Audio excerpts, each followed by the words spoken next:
গোপাল এই গোপীনাথ মাধবেন্দ্রপুরী জিজ্ঞাসা করছে যে ভোগ দেয় তাকে, যে এখন মাধবেন্দ্রপুরী তো অযাচিত, কিন্তু চেয়ে না, যদি অযাচিত কিছু পায় সেবা করে, আর যদি কেউ না দেয়, যদি না পায় তাহলে অনাহারে থাকে। তাই এই হচ্ছে মাধবেন্দ্রপুরী, উনি বৈষ্ণব, উনি অযাচিত। তা মাধবেন্দ্রপুরী মনে মনে ভাবছে এই যে সুস্বাদু ক্ষীর ভোগ এখানে দেওয়া হয়, এই ক্ষীর যদি আমি পেতাম তাহলে আমি আমার গোপালকে এই ক্ষীর দিয়ে ভোগ লাগাতাম, এটা মনে মনে ভাবছে। আর অযাচিত ক্ষীর ভোগ চাইতে পারছে না, অযাচিত ভোগী মানে অযাচিত মাধবেন্দ্রপুরী, তাই চাইতেও পাচ্ছে না যে আমাকে একটু ওই ভোগ দাও। তাই কিন্তু যে গোপীনাথের সেবায় এই প্রসাদ লাগানো হয়েছে, গোপীনাথ কিন্তু বুঝতে পেরেছে তার মনের কথা। তা গোপীনাথ এটা বুঝতে করে কি করলো, সবার অলক্ষ্যে এক মালসা ক্ষীরভোগ তার অঞ্চলে লুকিয়ে রাখলো। গোপীনাথ লুকিয়ে রেখেছে, অঞ্চল আছো মানে লুকিয়ে রেখেছে, এবং সেই আরতি দর্শন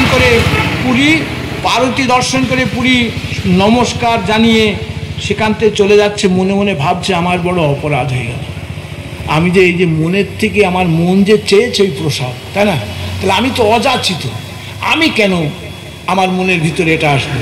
এইবার এই কথা চিন্তা করে বিষ্ণু নাম করতে করতে মাধবেন্দ্রপুরী একটা হাটের কাছে গিয়েছে, একটা হাট, সে হাটে গিয়ে বসে বিষ্ণু নাম স্মরণ করছে। এদিকে গোপীনাথের পূজারী ঠাকুর পুজো করে, ঠাকুরের আরতি করে, ঠাকুরকে শয়ন দিয়ে নিত্যকর্ম সেরে চলে গেছে, ঘুম পাড়ি চলে গেছে। এইবার ঠাকুর যখন ওই যিনি পূজারী বাড়িতে গিয়ে শুয়েছে, তাকে শয়ন দেখাচ্ছে। ঠাকুর স্বপ্ন দেখালেন এবং বললেন, পূজারী তুমি উঠে দেখো, তোমার ধরার আড়ালে আমি এক ভাঁড় ক্ষীর লুকিয়ে রেখেছি। ঠাকুর গোপীনাথ বলছে যে তুমি ওঠো, উঠে দেখো ওই মন্দিরে আমার ধরার আড়ালে, অর্থাৎ আমার পিছনে আমি একটা মালসা ক্ষীর লুকিয়ে রেখেছি আমার ভক্ত মাধবেন্দ্রপুরীর জন্য। তাই গৌধরী, তাহলে ভগবান আর ভক্ত কি চাই ভগবান তা আগেই জেনে যায়। বললো আমি আমার ভক্তের জন্য আমি লুকিয়ে রেখেছি। তা বলছে হাটে আছে ন্যাসিপুরী মাধব বসিয়া, তাহারে এই ক্ষীর দেহ শীঘ্র গিয়া। তার স্বপ্ন দেখে পূজারী ব্রাহ্মণ তাড়াতাড়ি স্নান করে মন্দিরের দ্বার খুলে দেখলেন গোপীনাথ ধরার অঞ্চলে ঢাকা এক ভাণ্ড ক্ষীর। সেই ক্ষীর নিয়ে মন্দির বন্ধ করে হাটের দিকে চললেন আর হাঁক দিতে লাগলেন, ক্ষীর লহ আসি কে গো বটে মাধবপুরী, তোমা লাগি গোপীনাথ ক্ষীর কইল চুরি। সেই পূজারী ক্ষীরটা নিয়ে যাচ্ছে, আর কি বলতে বলতে যাচ্ছে, বলছে লহ ক্ষীর লহ আসি।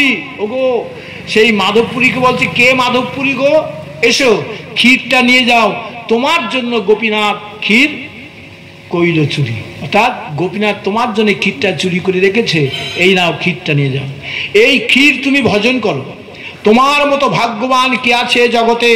এই কথা শুনি পুরী তাকে পরিচয় দিলেন। পূজারী সেই ক্ষীর দিয়ে দণ্ডবধ করে ক্ষীর চুরির বৃত্তান্ত বললেন।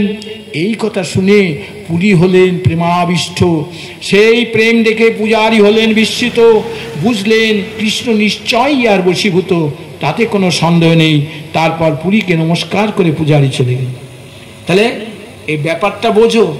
এইবার তাহলে এই যে ক্ষীর, ভক্ত আর ভগবান, এই জায়গাটা বুঝতে হবে। মাধবেন্দ্রপুরী কত বড় ভক্ত, হ্যাঁ, ভক্তের ইচ্ছা ভগবান পূরণ করে না। এবার এটা তো মাধবেন্দ্রপুরী জানতো না।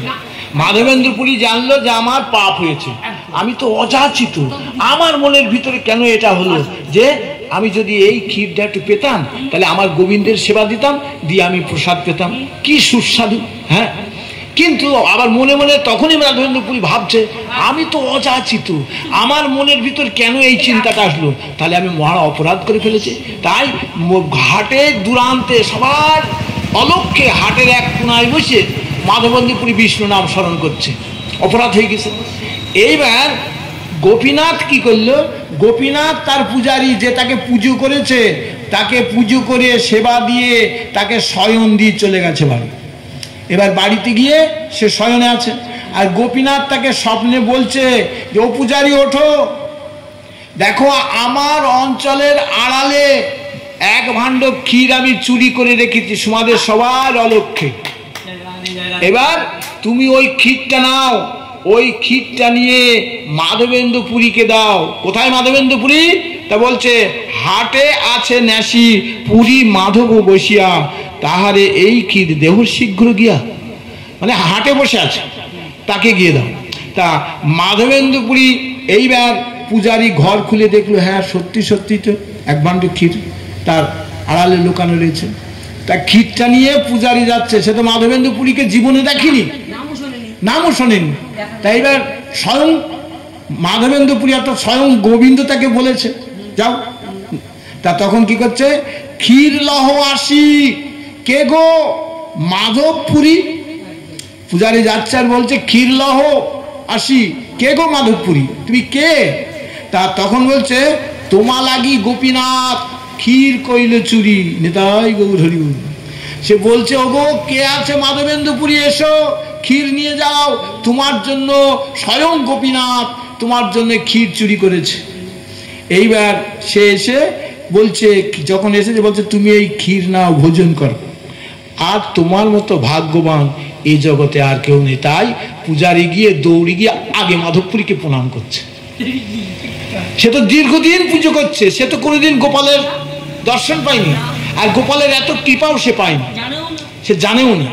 তাই তাই সেই পুরী বলছে তুমি যে এত ভাগ্যবান, এ তো ভগবানের খুব নিকটের লোক, ভগবানের খুব নিকটের লোক মাধবেন্দ্রপুরী। তাই বলছে এই কথা শুনে পুরী তাকে পরিচয় দিয়ে বললেন, পূজারি এই ক্ষীর দিয়ে দণ্ডবাদ করে ক্ষীর চুরির বৃত্তান্তটা, এবার ক্ষীরটা যে চুরি করেছে এই ক্ষীর চুরির বৃত্তান্তটা বলছে, মাধবেন্দ্রপুরীকে বলছে পূজারি ক্ষীর চুরির বৃত্তান্ত। তা এই কথা শুনে পুরী প্রেমাবিষ্ট হয়ে, মানে আরো প্রেমে আবিষ্ট হয়ে গেল এই কথা পূজারির মুখ থেকে শুনি।